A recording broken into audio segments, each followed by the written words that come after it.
어머니, 제가 잘못 들은 거죠? 병수발 3년에 이 집은 동선해 주신다니요? 내 재산 내 맘이다. 넌 그저 우리 집 귀신 될 때까지 부려먹은 공짜 일꾼이었을 뿐이야. 자, 수고비니 이거 들고 당장 꺼져. 3천일 넘게 닦아들인 시어머니의 손이 차갑게 순자를 밀쳐냈습니다. 발밑에 던져진 검은 봉투에선 희키한 곰팡이 냄새가 났습니다. 모든 게 끝났다 생각하며 떨리는 손으로 열어본 봉투 속. 그 속엔 시어머님이 남긴 은밀한 유언장과 시댁을 무너뜨릴 거대한 비밀이 들어있었습니다. 쫓겨난 며느리에서 집안의 주인이 된 기적 같은 반전, 지금 시작합니다. 안녕하세요. 여러분, 제 이야기를 들어주시러 오셨군요. 어쩌면 우리네 사는 모습이 다 거기서 거기겠지만 제 가슴속에 맺힌 응어리를 풀자면 꼬박 3박 4일을 밤새워도 모자랄 겁니다. 하지만 오늘만큼은 제가 겪은 그 기막힌 반전의 이야기를 시작해보려 해요. 제 이름은 박순자. 올해 나이 58세입니다. 남들처럼 화려하게 살지도 못했고 그저 자식들 뒷바라지하고 남편 내조하며 평범하게 살아온 대한민국 대표 아줌마지요. 그런데 제 인생의 시계가 멈춘 듯 했던 지난 3년. 저는 오로지 시어머니 한 분만을 바라보며 살았습니다. 오늘도 새벽 5시면 어김없이 눈이 떠집니다. 삭신이 쑤시고 무릎에서 뚝뚝 소리가 나지만 제가 누워있을 시간은 없어요. 주방으로 나가 쌀을 씻고 시어머니가 좋아하시는 북엇국을 끓입니다. 어휴, 오늘은 어머니께서 입맛이 좀 있으셔야 할 텐데 어제는 미움도 반그릇밖에 못 비우셨으니 걱정이네. 가스불 위에 올려둔 국솥에서 구수한 냄새가 올라오면 그때부터 진짜 일가가 시작됩니다. 3년 전 시어머니께서 갑자기 뇌졸중으로 쓰러지신 뒤로 제 일상은 오로지 어머니의 병수발에 맞춰졌어요. 80이 넘은 노인네를 요양원에 모시자는 남편의 말에 저는 차마 고개를 끄덕일 수 없었죠. 남들은 미련하다고 하지만 그래도 자식된 도리가 있지. 내 손으로 모셔야 마음이 편하지 않겠어? 방으로 들어가면 코끝을 찌르는 퀴퀴한 냄새가 납니다. 노인 냄새와 양 냄새, 그리고 기저귀 냄새가 뒤섞인 그 방. 하지만 저는 인상을 찌푸리지 않습니다. 아니, 찌푸릴 틈도 없죠. 어머니, 잘 주무셨어요? 에구, 간밤에 지도를 좀 크게 그리셨네. 괜찮아요. 제가 금방 닦아드릴게요. 어어. 욕창이 생길까봐 2시간마다 몸을 뒤척여 드리고 매일 아침 뜨거운 물수건으로 마른 나뭇가지 같은 어머니의 팔다리를 닦아드리는 일. 그게 제 삶의 전부였습니다. 제 친구들이 예쁜 옷 입고 단풍 구경 갈 때 저는 어머니 대소변을 받아내며 낡은 면 티셔츠에 밴 땀 냄새를 훈장처럼 달고 살았죠. 그러던 어느 주말이었습니다. 한 달에 한 번 서울 사는 동서가 내려오던 날이죠. 동서는 대기업 임원인 서방님 덕분에 입는 옷부터 신발까지 번쩍번쩍 빛이 납니다. 현관에 들어오는 동서의 구두 소리만 들어도 가슴이 철렁 내려앉아요. 형님, 저 왔어요. 아이고, 집안에 냄새가 왜 이래요? 환기 좀 시키시지. 어머니 방은 아예 뭐 들어가지도 못하겠네. 동서 왔니? 어머님이 방금 실례를 하셔서 그래. 금방 치웠으니까 앉아라. 과일 좀 내올게. 동서는 식탁 의자에 앉으면서도 자기 명품 가방이 더러워질까봐 무릎 위에 꼭 올려둡니다.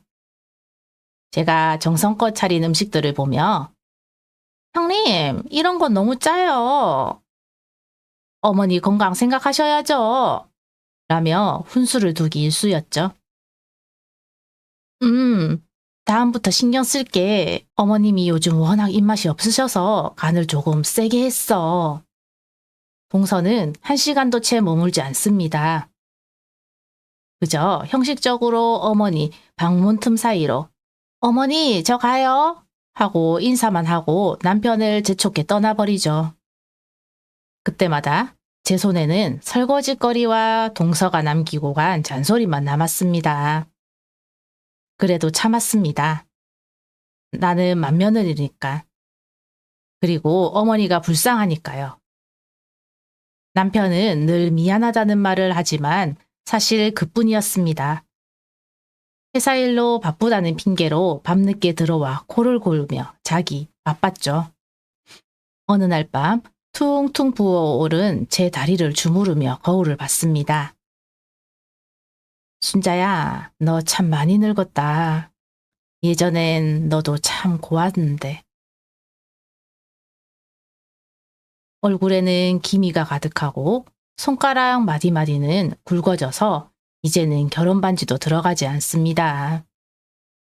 미용실 한번 마음 편히 못 가고 집에서 대충 자른 머리카락은 푸석하기 짝이 없었죠. 하지만 저는 스스로를 다독였습니다. 그래도 내가 정성껏 모신 덕분에 어머니가 지금까지 버티시는 거야. 나중에 어머니 돌아가실 때 넌 참 고생 많았다. 고맙다. 그 한마디면 모든 보상이 될 거야. 그렇게 3년. 제 청춘과 건강을 오로지 시어머니의 침대 옆에 바쳤습니다. 무릎 연골이 다 닳아 없어질 정도로 어머니를 업고 화장실을 다녔고 제 손톱 밑은 어머니의 옷을 빠느라 늘 상처투성이었죠. 저는 정말 믿었습니다. 제 진심이 어머니에게 그리고 가족들에게 전달되고 있다고 말이죠. 하지만 그 믿음이 얼마나 처참하게 깨질지 그때 저는 꿈에도 몰랐습니다. 평화롭고 헌신적이었던 제 일막은 폭풍 후 전야처럼 그렇게 고요하게 흘러가고 있었습니다. 어머니의 병세가 조금씩 깊어지던 어느 봄날이었습니다. 창밖에는 개나리가 노랗게 피어나는데 집안 공기는 유독 무겁고 차가웠지요. 그날은 어머니의 85번째 생신이기도 했습니다. 평소 같으면 잔치를 열었겠지만 거동이 불편하신 어머니를 모시고 외식은 꿈도 못 꿀 일이었죠. 저는 새벽부터 장을 봐서 어머니가 그나마 삼키기 편하신 갈비찜을 아주 잘게 다지고 전복죽을 정성껏 쑤었습니다. 남편은 모처럼 일찍 들어와 거실을 치웠고 서울 사는 서방님네 식구들도 도착했습니다. 동서는 여느 때처럼 화사한 실크 원피스를 입고 나타나 제 낡은 앞치마를 보더니 눈을 가늘게 뜨더군요. 형님, 오늘 같은 날은 출장 뷔페라도 부르시지. 뭘 이렇게 힘들게 음식을 하셨어요? 집안에 기름 냄새가 진동을 하네. 어머님 코가 예민하신데 괜찮으시겠어요? 어머니가 밖에서 사온 음식은 조미료 냄새 난다고 잘 안 드시잖니. 그래도 생신인데 내 손으로 해드려야 마음이 놓이지. 저는 동서의 핀잔을 뒤로하고 상을 차려 안방으로 들고 들어갔습니다. 침대에 기대 앉은 어머니는 초점 없는 눈으로 우리를 바라보셨죠. 기력이 쇠하신 와중에도 제 손을 꼭 잡으시던 예전의 온기는 온데간데 없었습니다. 어머니, 오늘 생신이세요. 제가 전복 넣고 맛있게 끓였으니까 한 입만 드셔보세요. 네. 형수님, 어머님이 갈수록 식사를 못하시네요. 정말 고생 많으십니다. 저희야 가끔 와서 얼굴만 보고 가니 죄송할 따름이죠. 그때까지만 해도 저는 서방님의 그 빈말 한마디에 위로를 받았습니다. 그래, 가족들도 내 노고를 다 알고 있겠지? 하고 생각했으니까요. 하지만 식사가 끝나고 다 같이 거실에 모여 앉았을 때 분위기는 급격히 얼어붙기 시작했습니다. 어머니께서 갑자기 거실로 나오시겠다고 고집을 부리셨습니다. 평소엔 누워만 계시던 분이 휠체어에 앉으시더니 떨리는 손으로 장롱 깊숙이 보관하던 열쇠 뭉치를 꺼내 남편에게 건네셨죠. 어머니, 갑자기 열쇠는 왜요? 필요한 거 있으세요? 다 불러라. 할 말이 있다. 가족들이 어머니 주위로 둥글게 모여 앉았습니다. 어머니는 가쁜 숨을 몰아쉬면서 한참을 침묵하시다가 동서쪽을 바라보셨습니다. 그 눈빛에는 제가 3년 동안 한 번도 받아보지 못한 애틋함과 미안함이 담겨 있었어요. 둘째야, 내가 서울서 애들 키우느라 고생이 많지? 이 어미가 몸이 이래서 너희 집에 한번 가보지도 못하고 늘 마음이 쓰였다. 어머니, 그런 말씀 마세요. 저희가 자주 못 내려와서 얼마나 죄송한데요. 밤마다 어머니 걱정에 잠을 못 잔답니다. 저는 그 모습을 보며 가슴 한구석이 서늘해졌습니다. 매달 한 번 와서 1시간도 안 있다가 냄새 난다고 코를 막던 동서가 어머니 앞에서는 세상 효부 노릇을 하고 있었으니까요. 어머니는 남편에게 장롱 밑칸에 있는 검은 가방을 가져오라고 시키셨습니다. 거기서 나온 건 묵직한 금색 보석 상자와 현금이 가득 든 노란 봉투들이었습니다. 제 가슴은 두근거리기 시작했습니다. 아, 어머니가 이제 정리하시려나 보다. 내 고생을 보상해 주시려는 걸까? 하는 기대감이 아주 조금은 있었지요.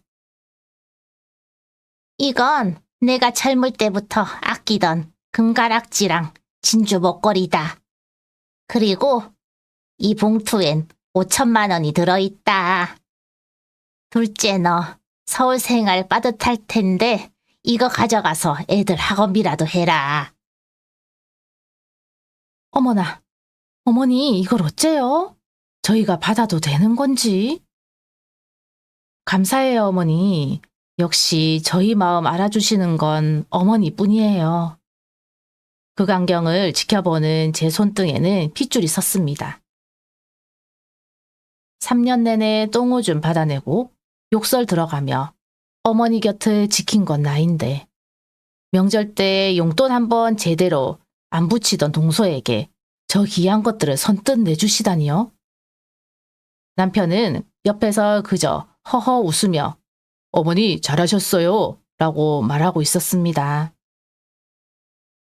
어머니, 동서한테는 그렇게 큰 걸 주시고 저는요?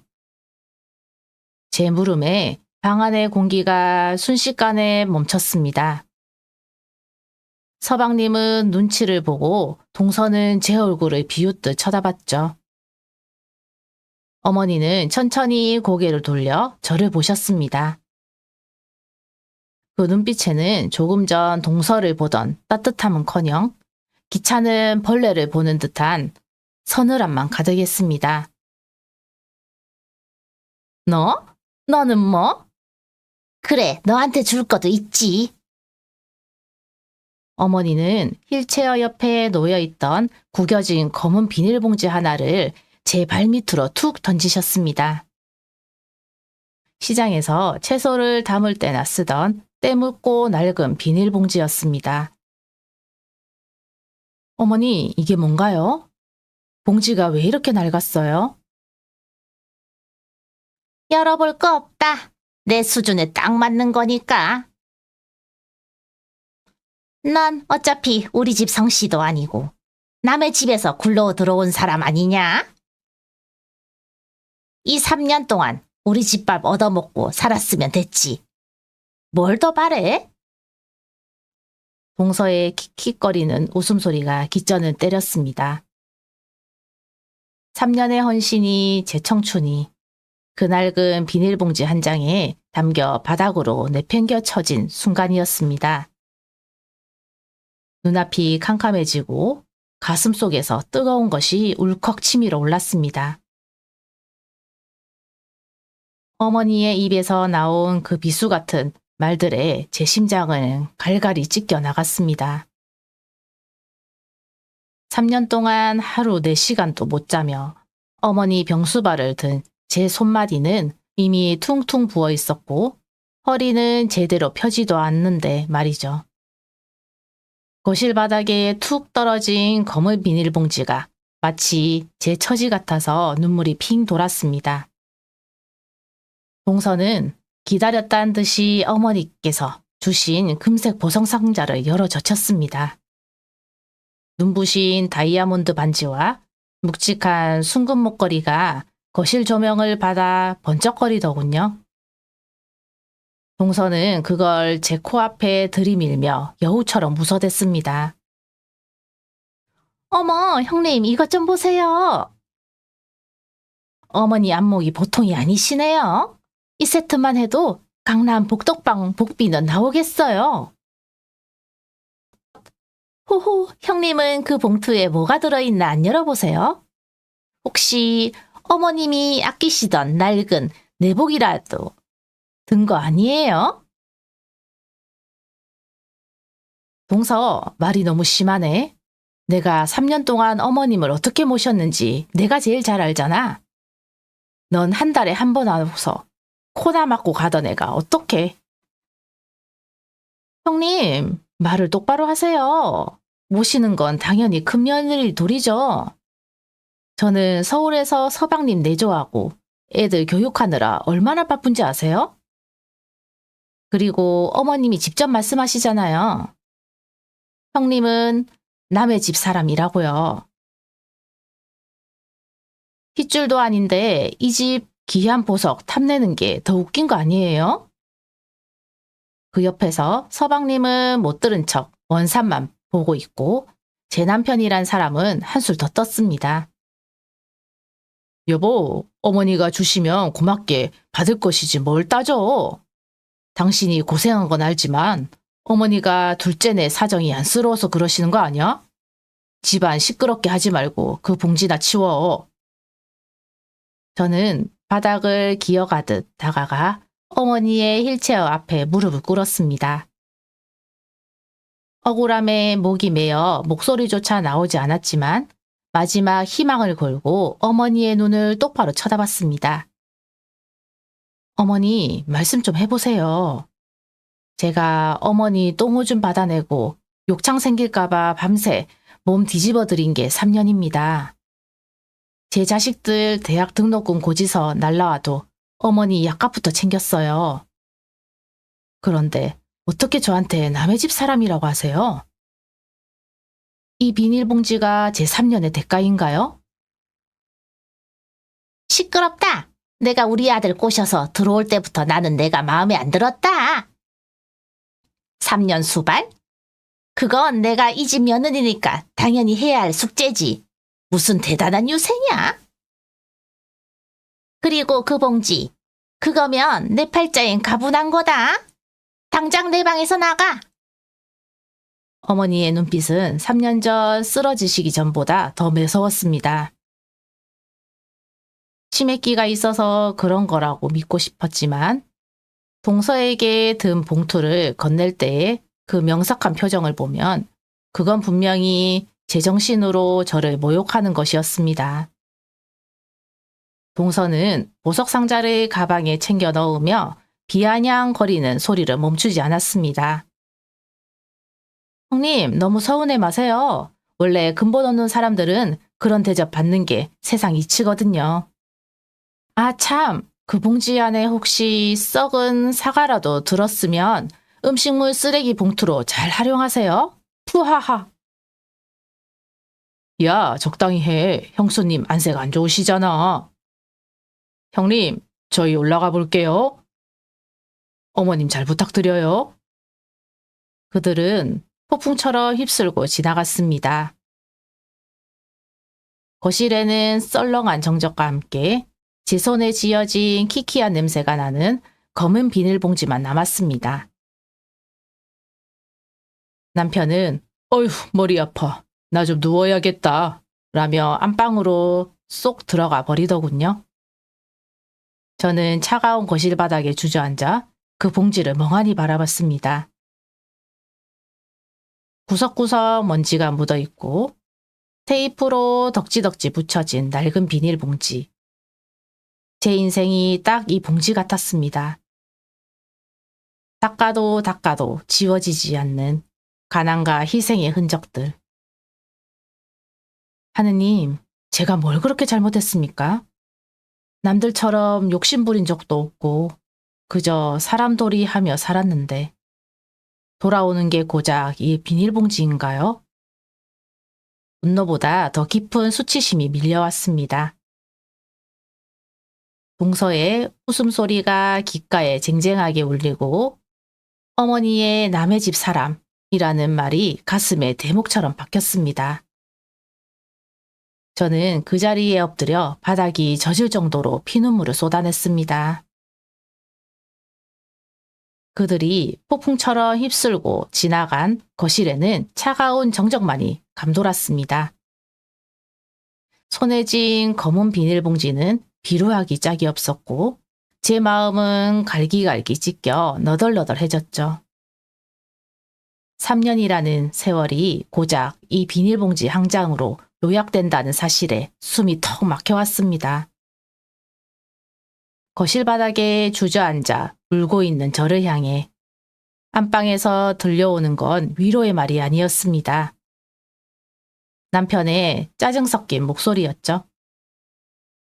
아니, 당신 언제까지 그러고 있을 거야?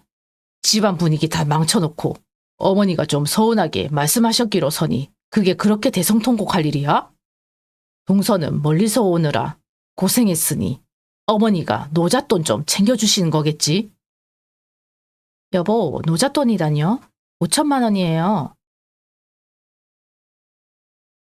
그리고 저 보석들. 당신도 알잖아. 나 3년 동안 당신 어머니 똥오줌 받아내면서 파출부비 한 푼 안 받고 살았어.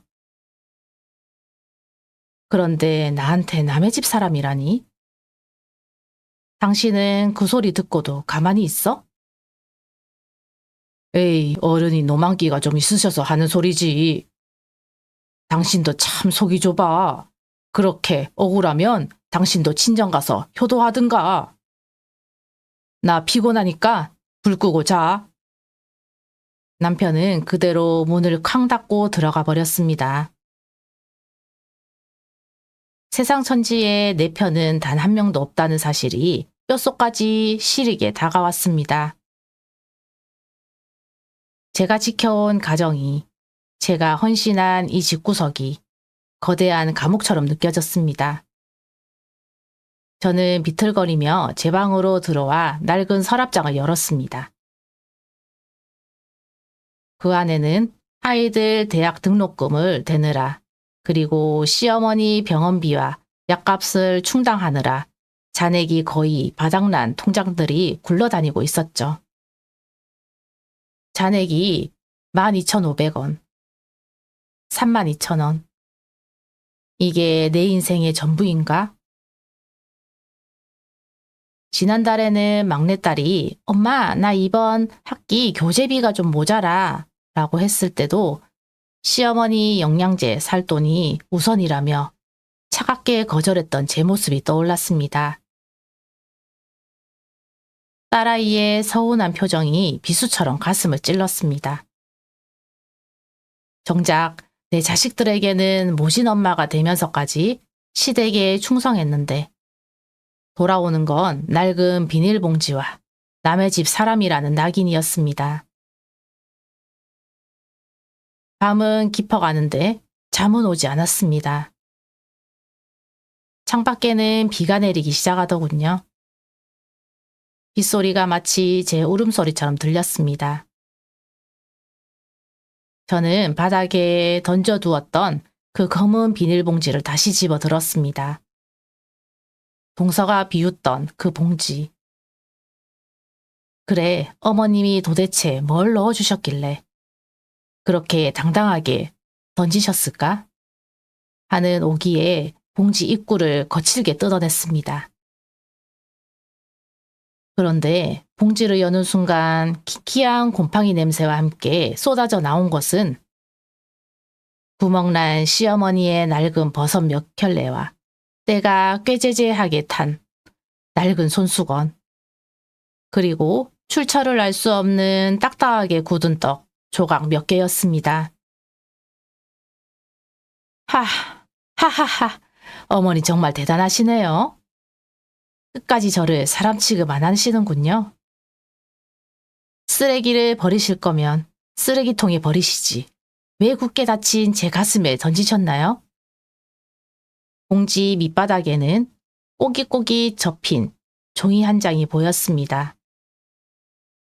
혹시나 하는 마음에 펼쳐보았지만 그것은 돈이 아니라 어머니가 예전에 보건소에서 받아온 치매 예방 교육 안내서 뒷면에 희갈겨 쓴 메모였습니다. 순자 너는 복도 없다.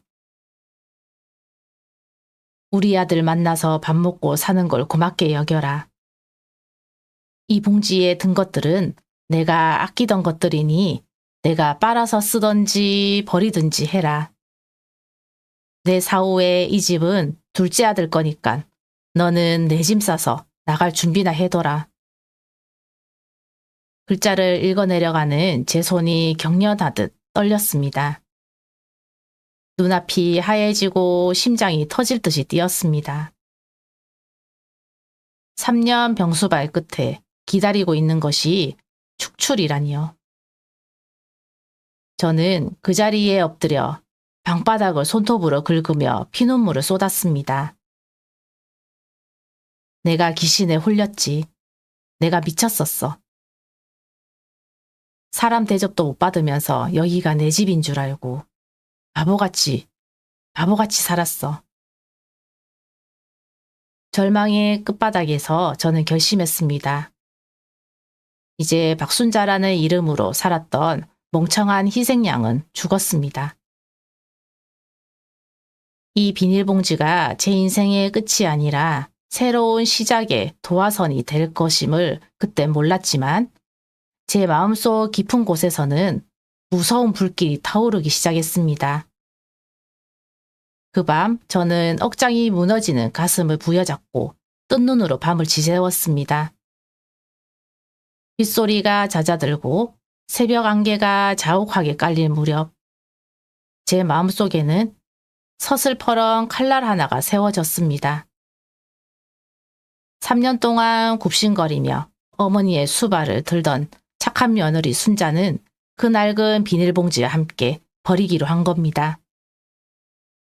거실로 나오니 거실 한복판에 어머니가 던져놓은 비닐봉지가 흉물스럽게 뒹굴고 있었습니다. 저는 그걸 물끄러미 바라보다가 천천히 허리를 숙여 집어 들었습니다. 어제와는 다른 기분이었습니다. 슬픔은 분노가 되었고 분노는 냉철한 이성이 되더군요. 어머니, 이게 제 3년의 대가라고요? 좋습니다. 그럼 저도 제 방식대로 이 대가를 치러 드려야죠. 핏줄 타령하며 내쫓을 준비나 하라고요. 천만에요. 누가 이 집에서 나가는지 똑똑히 보여드리겠습니다. 저는 안방으로 들어가 코를 골며 자고 있는 남편을 깨우지 않았습니다. 대신 서랍 깊숙이 넣어두었던 제 인감도장과 통장, 그리고 3년 동안 틈틈이 기록해 두었던 간병일지를 꺼냈습니다. 거기엔 어머니의 식사 메뉴, 대소변 횟수, 투약 기록뿐만 아니라 어머니가 제게 퍼부었던 온갖 폭언과 멸시들의 말들이 날짜별로 빼곡히 적혀 있었죠. 사람들은 모르겠지? 이 집안 구석구석에 내 피땀이 안 묻은 곳이 없다는 걸. 증거는 차고 넘쳐요. 법대로 하든 천륜대로 하든 이제 제가 주도권을 쥐겠습니다. 그날부터 제 태도는 180도 달라졌습니다. 하지만 겉으로는 여전히 순정적인 며느리인 척 연기했죠. 어머니 앞에서는 여전히 죽을 쓰고 몸을 닦아드렸지만 제 눈빛에는 예전 같은 연민이 없었습니다. 어머니 많이 드세요. 그래야 기운 차려서 동선에 집에도 가보고 그 아끼는 보석들이 동서목에 잘 걸려 있는지 확인도 하실 거 아니에요? 너 말투가 왜 그러냐? 내가 좀 심하게 말했기로 서니. 심하다니요. 어머니 말씀대로 전 남의 집 사람인걸요? 남이니까 더 확실하게 계산하고 살아야죠. 아, 그리고 어머니 명의로 된 이 집이랑 시골 땅 말이에요. 그거 동서 주신다고 하셨죠? 서류 정리도 제가 도와드릴게요. 확실하게 넘겨줘야 나중에 탈이 없잖아요. 제 아내 어머니는 옳거니 싶으셨는지 장롱 속에 숨겨둔 땅 문서와 인감증명서를 선뜻 내놓으셨습니다. 그래, 내가 웬일로 기특한 소리를 하냐며 칭찬까지 하시더군요. 하지만 어머니는 모르셨습니다. 제가 그 서류들을 들고 제일 먼저 찾아간 곳은 법무사 사무실이었다는 걸요. 일주일 뒤 동서가 어머니의 전화를 받고 콧노래를 부르며 달려왔습니다. 어머니가 땅까지 넘겨주시겠다는 소리에 눈이 뒤집혀서 온 거죠. 어머님, 저 왔어요. 아이고, 우리 어머니 안색이 왜 이렇게 좋으세요? 형님이 수발을 잘 들어서 그런 거 봐요. 호호호. 동서 오느라 고생했네. 어머니가 기다리셨어. 근데 그 보석 세트는 왜 안 하고 왔어? 어울리나 보고 싶었는데. 아휴, 그런 귀한 걸 어떻게 함부로 하고 다녀요? 금고에 잘 넣어뒀죠? 형님은 참 속도 좋으셔. 비닐봉지나 잘 챙기시지 뭘 남의 보석에 관심을 가지세요? 저는 아무 말 없이 찻잔을 내려놓았습니다. 그리고 가방 속에서 서류 뭉치 하나를 꺼냈습니다. 그것은 어머니의 재산 증여 서류가 아니었습니다. 3년간 제가 어머니를 모시며 지출했던 모든 비용의 청구서, 그리고 부당 대우에 따른 위자료 청구 소송 준비 서면이었습니다. 그래, 오늘이 마지막이다. 너희가 그토록 좋아하는 돈과 핏줄, 그게 어떻게 너희 목을 재는지 똑똑히 보여줄게. 저는 부엌으로 가서 어머니가 던져주셨던 그 낡은 비닐봉지를 식탁 한복판에 올려두었습니다. 그 비루한 봉지가 오늘 폭발할 폭탄의 심지라는 것을. 저들은 꿈에도 상상하지 못한 채 안방에서 웃음꽃을 피우고 있었습니다. 드디어 운명의 시간이 왔습니다. 안방에서는 시어머니와 동서가 땅 문서를 앞에 두고 히덕거리며 장밋빛 미래를 설계하고 있었죠. 저는 차분하게 거실 식탁에 앉아 어머님이 던져주시던 그 낡은 비닐봉지를 다시 한번 만져보았습니다. 이제 이 봉지는 제 수치가 아니라 저들의 몰락을 알리는 신호탄이 될 겁니다. 저는 안방문을 벌컥 열고 들어갔습니다. 동서는 깜짝 놀라며 땅 문서를 가슴에 팍 안더군요. 마치 제가 뺏기기라도 할 것처럼요. 아니 형님, 예의도 없이 남의 방에 왜 함부로 들어와요? 어머님이랑 저랑 지금 중요한 서류 중인 거 안 보여요? 동서, 그 서류 말이야. 자세히 좀 봐줄래? 어머니가 인감 찍히신 그거 증여 서류가 아닐 텐데. 이게 무슨 소리냐? 내가 아까 가져온 땅 넘겨주는 서류 아니냐? 동서가 급하게 서류를 펼쳐 읽기 시작했습니다. 잠시 후 동서의 얼굴이 흑빛으로 변하며 손을 벌벌 떨더군요. 이게 뭐야? 부양료 청구 및 간병비 정산 합의서? 형님 미쳤어요? 3년 동안 쓴 돈을 다 내놓으라고요? 그것도 이 집 시세의 절반이 넘는 금액을? 그뿐만이 아니야. 여기 3년 동안 어머니가 나한테 퍼부은 폭언 녹취록이랑 동선애가 나 무시하면서 했던 말들을 다 기록된 증거 자료야. 그리고 결정적인 건 어머니가 저번에 동서한테 준 5천만 원이랑 보석 세트. 그거 실은 어머니 돈이 아니라 돌아가신 어머님이 나 고생한다고 따로 챙겨주셨던 내 명의의 비자금이었어. 방 안은 순식간에 얼음장처럼 굳었습니다. 시어머니는 입을 벌린 채 저를 쳐다보셨고 동서는 믿기지 않는다는 듯 고개를 저었습니다. 그게 무슨 소리냐? 그 돈은 내가 아껴서 모은 내 돈이다. 아니요, 어머니. 아버님이 돌아가시기 직전에 제 손을 꼭 잡고 말씀하셨어요. 순자야, 내가 우리 집 기둥이다. 이 돈이랑 보석은 내 노후 자금이다 라면서 변호사 사무실에 공증까지 맡겨두셨죠. 어머니는 치매 기운에 그걸 잊으시고 당신 돈인 줄 알고 동서한테 던져주신 거고요. 저는 가방에서 법무법인을 직인이 찍힌 공증서류 원본을 꺼냈습니다. 아버님은 생전에 이미 제 헌신을 알고 계셨고 불효 자식들이 제 몫을 가로챌까봐 이중으로 장치를 해두셨던 겁니다.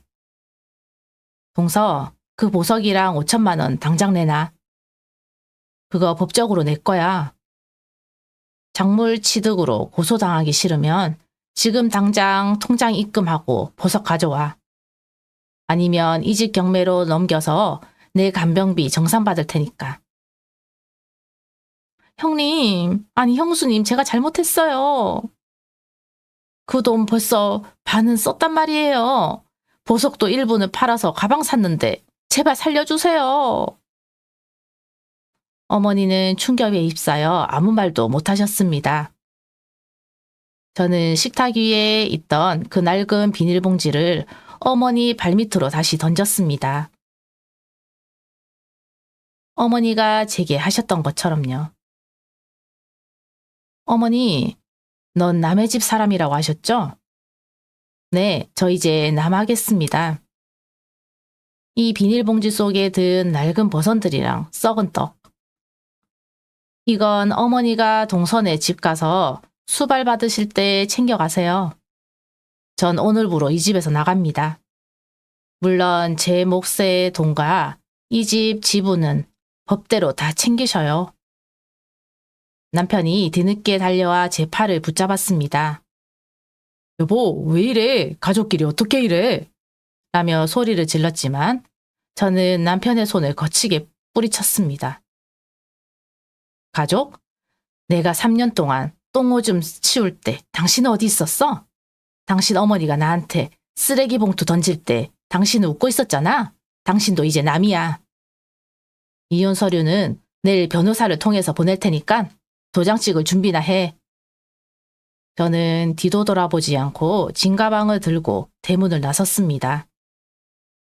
등 뒤로 어머니의 절규 섞인 외침과 동서의 울음소리, 그리고 남편의 허탈한 한숨소리가 들려왔지만 제 발걸음은 그 어느 때보다 가벼웠습니다.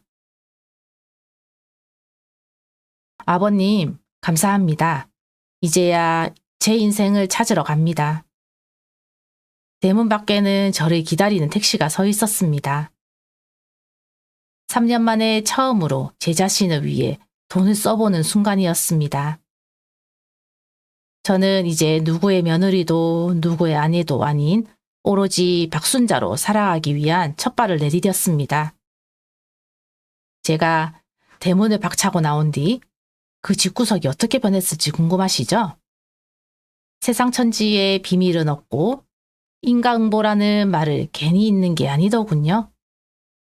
제가 떠나고 딱 일주일 만에 그 집은 말 그대로 풍비박산이 났습니다.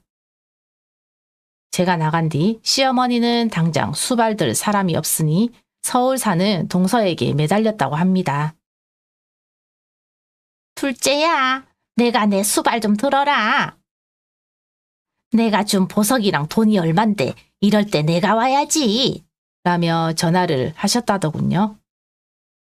그런데 동서의 반응이 가관이었답니다. 어머니, 제가 그 돈 벌써 애들 유학자금으로 보냈다고 했잖아요. 그리고 형님처럼 똥오줌 받아내는 거 전 못해요. 비위 약한 거 아시면서 왜 그러세요? 차라리 그 집 팔아서 요양원 들어가세요. 뭐라고? 내가 내 보석 가져갈 때는 온갖 아양을 다 떨더니 이제 와서 나를 요양원에 버리겠다고? 동서는 그 길로 번호를 바꾸고 잠적해버렸습니다. 제가 법무사를 통해 보낸 장작취득 및 부당이득 반환 청구 소송 고소장을 받자마자 제 남편에게 전화해 형님이 미쳤나 봐요. 아주머님이 책임지세요. 라며 악을 쓰더니 연락을 끊었죠. 결국 동서는 제가 건 소송 때문에 그 귀한 명품 가방들을 다 중고로 내다 팔고 빌린 돈까지 얹혀서 제 통장으로 원금을 입금해야 했습니다. 법이 무섭긴 무서운 모양이더라고요. 제 남편은요? 그 인간은 제가 나가면 금방 돌아올 줄 알았나 봅니다. 하지만 제가 보낸 이혼소장과 재산 분할 청구서를 확인하고는 사태의 심각성을 깨달았죠. 집 지분의 절반과 그동안 제가 쏟아부은 간병비 정상 금액을 맞추려니 지금 살고 있는 집을 내놓지 않고서는 배길 재간이 없었습니다. 여보, 순자야, 내가 잘못했어. 어머니가 노망나서 그런 걸 내가 어떻게 해. 제발 돌아와서 예전처럼 살자. 나 밥도 못 얻어먹고 옷도 못 빨아서 이 꼴인 거 안 보여? 당신 밥 못 먹는 게 내 탓인가요? 당신 손이랑 발은 장식이에요? 3년 동안 내가 당신 어머니 닦아드릴 때 당신은 쇼파에서 TV만 봤잖아. 이제 그 대가를 치르는 것뿐이야. 당장 꺼져요. 한 번 더 오면 경찰 부를 테니까.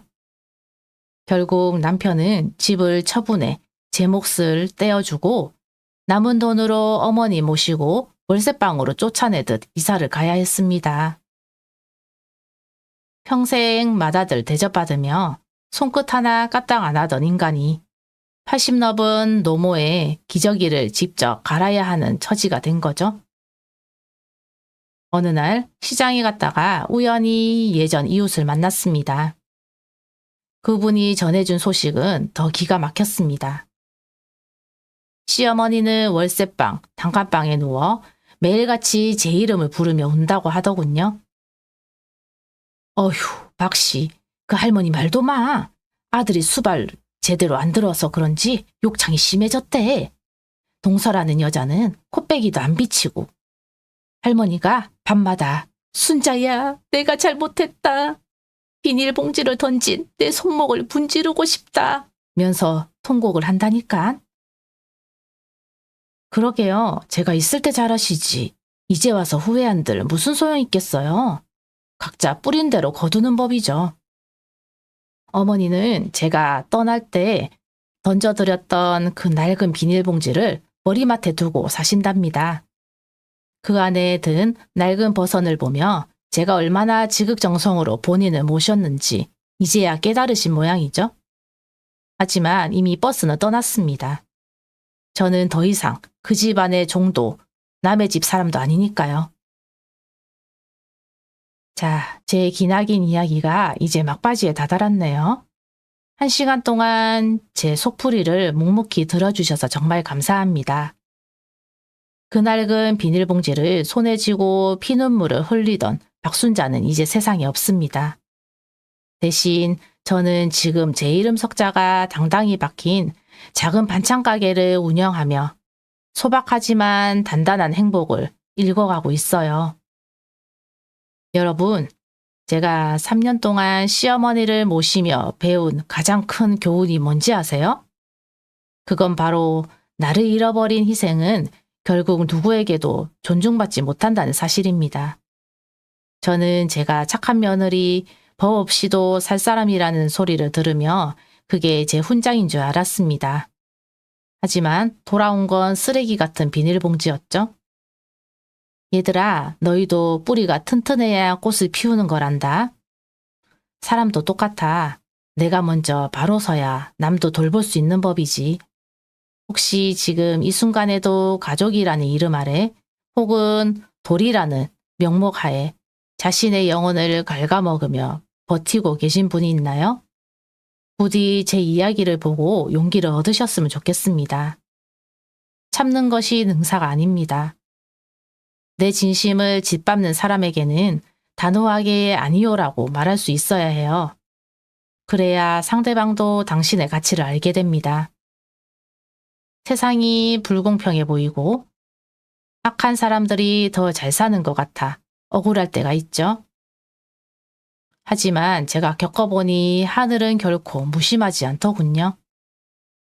5천만 원과 보석에 눈이 멀어 형님 가슴에 대목을 박았던 동서도, 아내의 눈물을 외면했던 남편도, 그리고 며느리를 소모품 취급했던 시어머니도 결국 본인들이 지은 죄의 무게만큼 외롭고 비참한 말로를 맞이했습니다.